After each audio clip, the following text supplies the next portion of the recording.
J'ai rencontré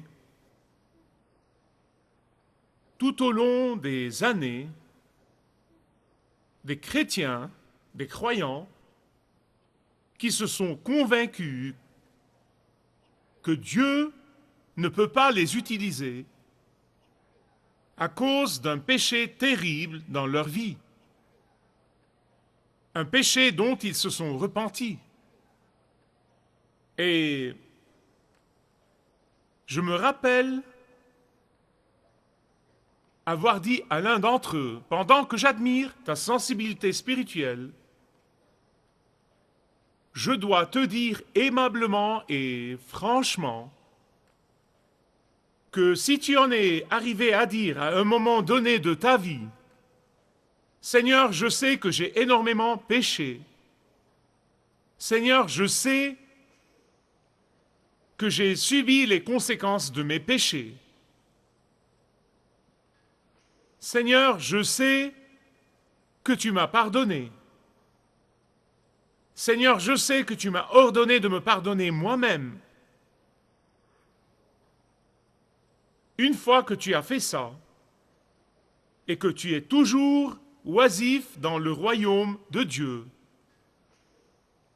parce que tu as cru le mensonge qui dit qu'une fois que tu es une marchandise abîmée, Dieu ne peut plus jamais t'utiliser, à ce moment-là, tu déshonores le Seigneur. Alors que la cicatrice des échecs et du péché peut rester pendant de nombreuses années et peut même rester toute la vie, mais Dieu aime en fait pardonner aux pécheurs repentants. Dieu aime vraiment restaurer ceux qui veulent vraiment être restaurés. Dieu aime vraiment raviver les humbles. Dieu ne méprise que les arrogants, il ne méprise que les hautains. Il ne méprise que les orgueilleux, qui ne sont jamais disposés à s'humilier, à confesser leurs péchés, ceux qui prennent l'habitude de rationaliser leurs péchés, qui prennent l'habitude de justifier leurs péchés, d'excuser leurs péchés. Ces gens ne seront pas restaurés. Mais Dieu aime pardonner et restaurer les pécheurs repentants. Dieu aime se servir de ceux qui ont vraiment le cœur contrit et brisé. Dieu aime les utiliser d'une façon unique. Et si la vie de Samson nous apprend quoi que ce soit, elle nous apprend qu'à partir des cendres du péché et de l'échec, Dieu peut démontrer sa puissance. À partir des cendres du péché et de l'échec, Dieu peut démontrer sa puissance. Samson est le dernier juge ou libérateur dont nous allons parler dans cette courte série de messages. Méfiez-vous de l'amnésie spirituelle. À bien des égards, il est très difficile de prêcher Samson parce que le stéréotype hollywoodien de la force de Samson a amené les gens à se faire une idée complètement fausse de lui, complètement non biblique. Et les chrétiens comme les non-chrétiens se font vraiment une idée fausse de Samson, car la plupart d'entre eux pensent à la personne hollywoodienne, à l'acteur hollywoodien, une force extraordinaire.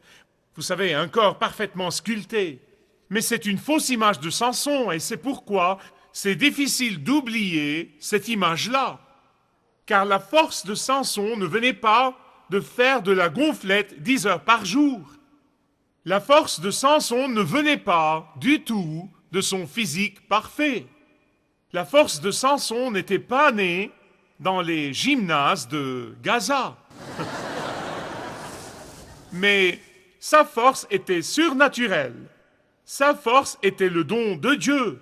Sa force était du Saint-Esprit. Et sa force lui était donnée de Dieu pour servir le but de Dieu. Et pourtant, son péché et son échec, que Dieu avait pardonné et annulé bien des fois, ont fini par le prendre au piège et le détruire. Samson était fort avec les hommes et les animaux, mais il était faible devant les femmes païennes. Dieu lui a dit de déclarer la guerre aux ennemis, mais il a par contre fraternisé avec leurs femmes. Je pense que c'était Charles Spurgeon qui a dit, en parlant des chrétiens qui permettent à Satan de les tenter et de les mener, il a dit les chrétiens sont les seuls soldats qui fraternisent avec l'ennemi. Samson livrait bataille pour le Seigneur pendant la journée, et lui désobéissaient pendant la nuit. Le nom Samson veut dire ensoleillé. Le mot hébreu pour soleil est shemesh, d'où dérive Shamshon, ou Samson en français. Il veut dire ensoleillé ou éclatant.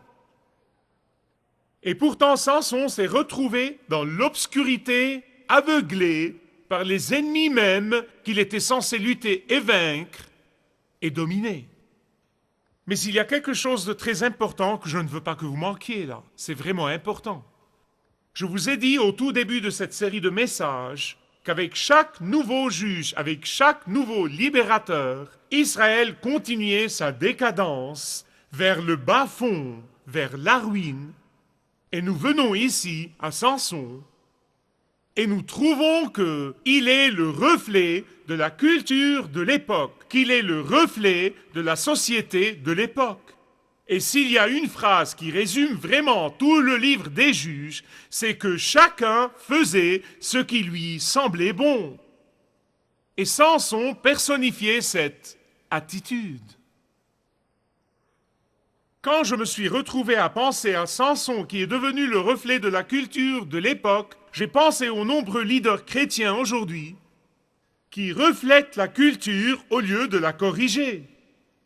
Aux nombreux soi-disant leaders chrétiens qui sont devenus comme des poissons morts qui flottent dans le courant de la culture. Aux nombreux leaders chrétiens qui ont cédé à la pression de la culture et de la popularité et qui ne sont pas capables de résister à ce qui est politiquement correct, à l'universalisme, à la négation de la vérité absolue, à l'immoralité sexuelle et à tout ce qui s'ensuit. Nous sommes devenus le reflet de la culture au lieu de résister à la culture. Vous voyez, Israël a continué son déclin à tel point que même les hommes de Dieu ont fini par faire partie du péché. Laissez-moi résumer le chapitre 13. Le cœur d'Israël était devenu si endurci, à tel point qu'ils étaient occupés par les Philistins, harcelés par les Philistins, mais ils ne criaient pas à Dieu pour les délivrer des Philistins. Bien-aimés, c'est ce qu'on appelle toucher le fond. Quand vous voyez que malgré toute la douleur du péché et la souffrance du péché et l'oppression des Philistins, ils ont cessé de crier à Dieu. J'ai pensé à notre nation et j'ai pensé que quand nous en sommes au point de ne plus nous soucier du péché, de ne plus crier à Dieu pour nous délivrer du péché qui sévit dans notre culture, nous avons touché le fond. Et pourtant, dans la grâce et la miséricorde de Dieu, dans sa grâce abondante, son ange est apparu à une femme israélite, une femme stérile, et il lui a promis un fils.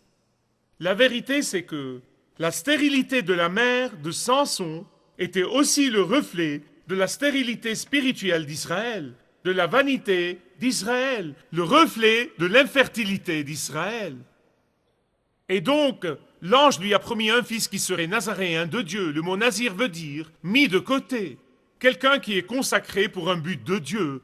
Et dans le livre des Nombres, chapitre 16, la loi de Dieu nous parle du nazaréen et dit que le nazaréen était consacré pour servir le but spécial de Dieu, mais qu'il devait faire 3 choses, 3 symboles de son vœu. Premièrement, il ne buvait point de vin et ne mangeait point de raisin. Je vous prie d'écouter avec soin et vous verrez que Samson a violé chacun de ces 3 vœux, 2 aujourd'hui et le 3e dans le prochain message. Deuxièmement, un nazaréen ne s'approchait point d'une personne morte, sinon il serait souillé, que ce soit un corps humain ou un corps animal. Et troisièmement, il ne se coupait jamais les cheveux. Pendant que les cheveux non coupés étaient le symbole de sa force, il n'était pas le secret de sa force. Le secret de sa force était le Saint-Esprit de Dieu. La chose qui nous frappe au sujet de Samson, c'est qu'il était solitaire. Il était vraiment solitaire. Il n'a jamais rassemblé de troupes. On ne l'a jamais vu appeler une armée. On ne l'a jamais vu demander conseil à quelqu'un. On ne l'a jamais vu être confronté par quelqu'un. Pendant 20 ans, il a joué au champion, mais il n'a pas agi comme leader dans la piété. J'en parlais à Mark Miller au début de la semaine et nous parlions de son message et nous parlions du chapitre qui raconte l'histoire de Samson, et Marc a remarqué que la différence entre David et Samson, qui ont tous les deux échoué, c'est que David avait un Nathan dans sa vie qui lui rapportait la parole de Dieu et que Samson n'avait pas. Et je crois que David avait un cœur susceptible d'être enseigné que Samson n'avait pas. Il y a certainement une différence entre un leader fort et un leader pieux. Les deux ne sont pas synonymes. Et la différence entre les deux est la susceptibilité d'être enseigné. Maintenant, ouvrez avec moi au chapitre 14 où je peux commencer mon sermon. Où que vous soyez sur l'échelle spirituelle, il y a là une parole du Seigneur pour vous. Où que vous soyez sur l'échelle spirituelle, vous serez encouragés aujourd'hui par la grâce et le pouvoir souverain de Dieu. Et je prie qu'à la fin de ce message, pas une seule personne dans cette salle ou qui nous écoute ou nous regarde dise « Dieu ne peut pas se servir de moi ». Car Dieu se spécialise dans la grâce et dans le pardon et dans la restauration. La faiblesse de Samson, l'échec de Samson sont résumés dans les 4 premiers versets. En fait, ils sont résumés dans le premier verset du chapitre 14. Il dit « Samson descendit à Timna ». Désastre numéro 1. Et il y vit une femme d'entre les filles des Philistins, désastre numéro 2. Parce que c'était ça. Il est descendu à Timna. Je ne sais pas où est votre Timna, vous le savez. Et je veux vous parler franchement. Faites attention aux endroits que vous fréquentez et aux personnes que vous voyez.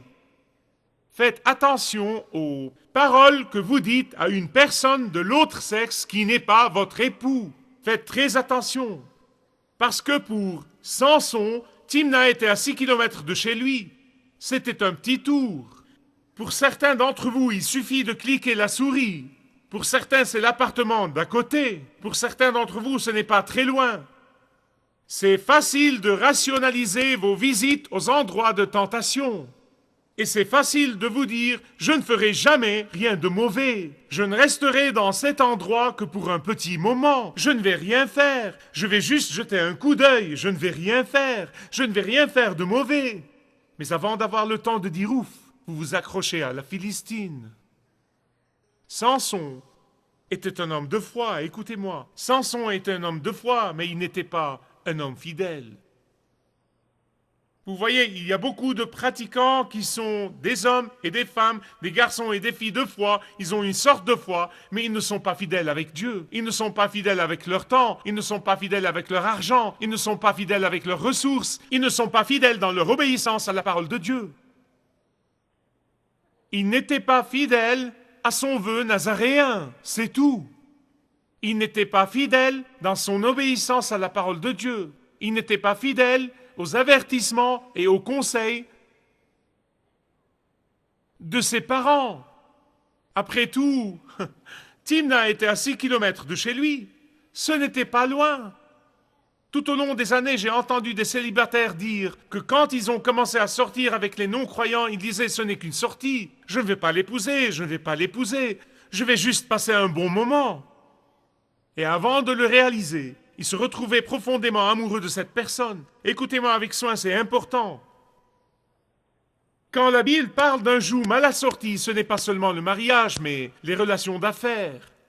Toutes sortes de relations, et quand c'est un joug mal assorti, cela veut dire des larmes aux yeux et des cœurs brisés. Ce n'est pas parce que Dieu laisse passer les choses et que parfois quelqu'un se marie avec un incroyant et Dieu ramène cet incroyant à lui, cela ne veut pas dire que vous pouvez tenter Dieu.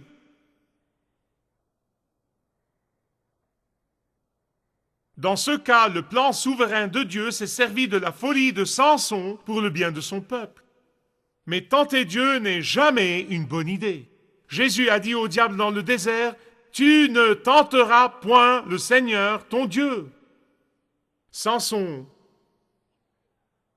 aurait dû aller combattre les ennemis de Dieu. Mais au lieu de cela, il est allé à un mariage. Néanmoins, la grâce souveraine de Dieu s'est servie encore une fois de Samson pour vaincre les Philistins. Regardez les versets 5 à 9. Vous trouvez là que Samson a violé 2/3 des vœux, 2 des 3. Le 3e est dans le prochain message. 2 des vœux. Tout d'abord, il est allé dans les vignes. Il n'était pas censé s'approcher d'une vigne. Il n'était pas censé toucher tout ce qui provient d'une vigne. Il n'était pas censé s'approcher des vignes. Un Nazaréen qui va dans les vignes ressemble à un alcoolique sur la voie de la guérison qui va à une soirée de dégustation de vin. Ce n'était pas à lui d'aller là-bas. Une vigne est un endroit dangereux pour un homme qui ne devait pas toucher tout ce qui provient de la vigne. Et Dieu lui envoie un lion en guise d'avertissement, mais il déchire le lion par la puissance du Saint-Esprit. Et pourtant, il persiste à marcher vers un mariage illégal. Il persiste à marcher vers le péché. Quelques semaines plus tard, quand il revient réclamer sa mariée contre le conseil de ses parents, il revient aux vignes. Il revient encore une fois. Il essayait probablement de voir le cadavre du lion et de se réjouir de sa victoire. Quand Samson a mangé le miel de la carcasse du lion qu'il avait tué, il a violé le 2e vœu. Il n'était pas censé toucher un cadavre. Parce qu'il était nazaréen. 2 vœux déjà violés. S'il y a une leçon, bien-aimés, écoutez-moi, s'il y a une leçon pour chacun de nous, s'il y a une leçon que nous devons passer à la prochaine génération, c'est extrêmement important d'apprendre de cet homme comment être équipé pour résister avec amour et avec joie, mais avec fermeté aux ennemis de la croix. Et donc, pour enterrer sa vie de garçon, il fit un festin, et quand la Bible dit festin, cela veut dire qu'on servait du vin, qu'on servait de l'alcool. Dans son festin, où le vin coulait à profusion, Samson élabore une énigme. Et à propos, ça rime dans la langue hébraïque. Il élabore une énigme de son expérience avec le péché. Au lieu de pleurer sur son péché, il l'a pris à la rigolade. Jusqu'où peut-il s'abaisser? Les Philistins, qui n'ont évidemment pas pu résoudre l'énigme, se sont tournés vers sa future femme. Ils se sont tournés vers elle et lui ont dit « Soit tu trouves la réponse, soit nous te tuons, toi et ta famille. » Et donc elle lui dit « Si tu veux vraiment consommer ce mariage, tu ferais mieux de me dévoiler le secret. Donne-moi la réponse de l'énigme. » Et Samson s'est avéré être trop faible pour une femme païenne enquiquineuse. Elle l'a d'abord attiré, puis elle l'a contrôlé, et finalement elle l'a trahi. Mais je veux vous dire que c'est exactement ce que fait le monde à un chrétien compromettant. Vous ne le verrez peut-être pas tout de suite, vous n'éprouverez peut-être pas la douleur immédiatement, mais vous le ferez. Quelqu'un a dit que Samson a pu tuer un lion et rompre des cordes, mais il n'a pas pu résister aux larmes d'une Philistine. Et le mariage s'est transformé en funérailles pour 30 personnes. La joie s'est transformée en chagrin. Et Samson n'a jamais eu l'occasion de consommer son mariage. En fait, sa mariée a été donnée à son garçon d'honneur. Et la célébration s'est transformée en deuil. Car c'est exactement ce que fait le péché du compromis. Même si ce n'est pas immédiat. Si le mariage avait eu lieu, le but de Dieu pour Samson aurait été réduit à néant. Dieu aurait pu faire quelque chose d'autre, mais il a décidé autrement. Écoutez, il y a beaucoup de douleurs qui résultent de la désobéissance à la parole de Dieu. Il y a beaucoup de douleurs qui résultent de ne pas chercher la pensée de Dieu. Il y a beaucoup de douleurs qui résulte de votre insistance sur votre agenda et non pas l'agenda de Dieu. Cela ne surprendra pas beaucoup d'entre vous, peut-être quelques-uns. Mais nous vivons dans une culture et dans une société qui abhorre l'exclusivité. Elle le fait vraiment. Tout est dans l'inclusion. Tout est une grande tente. C'est la vertu. Notre culture abhorre l'exclusivité. Elle déteste l'exclusivité d'adorer le seul et unique vrai Dieu, Jésus-Christ. Elle déteste l'exclusivité de la doctrine biblique et de la vérité biblique. L'exclusivité aujourd'hui est un mot grossier. Tout ce qui nous divise, disent-ils, devrait être rejeté. Et c'est pourquoi le syncrétisme hindou est le favori de Hollywood. Il a été pendant 30 ans. Parce que il n'y a pas d'exclusivité dans le hindouisme et le mysticisme. Tout passe. Ce n'est pas surprenant, par conséquent, d'avoir tant de soi-disant livres chrétiens dans les librairies chrétiennes, croyez-moi, qui demandent à la jeune génération chrétienne de ne pas prendre position, de ne pas être exclusive. Ne permettons pas à la vérité biblique de nous diviser, ne permettons pas à la doctrine de nous diviser. Nous diviser de qui? Du monde. Pourquoi?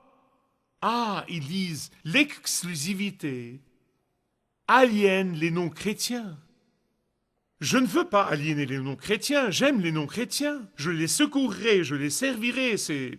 Laissez-moi vous dire une chose, mais je ne le ferai pas en compromettant ma propre foi aux dépens de la vérité. Mais c'est le message que nous vendent des écrivains chrétiens dans des livres chrétiens, vendus dans des librairies chrétiennes.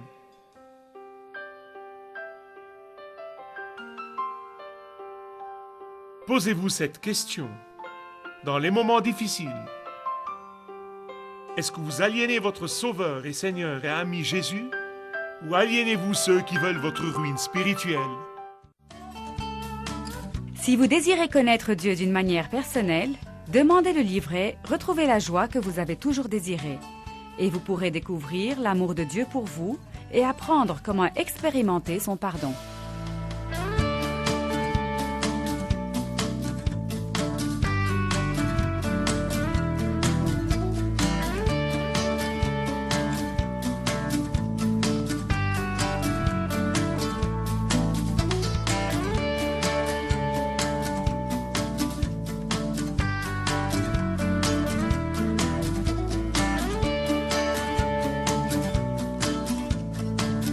Si vous avez une relation personnelle avec Dieu et vous êtes intéressé à marcher plus intimement avec lui, demandez le livret « 7 pas sur le chemin de la foi » qui vous guidera dans une relation plus profonde avec votre Père Céleste. Demandez votre livret gratuit.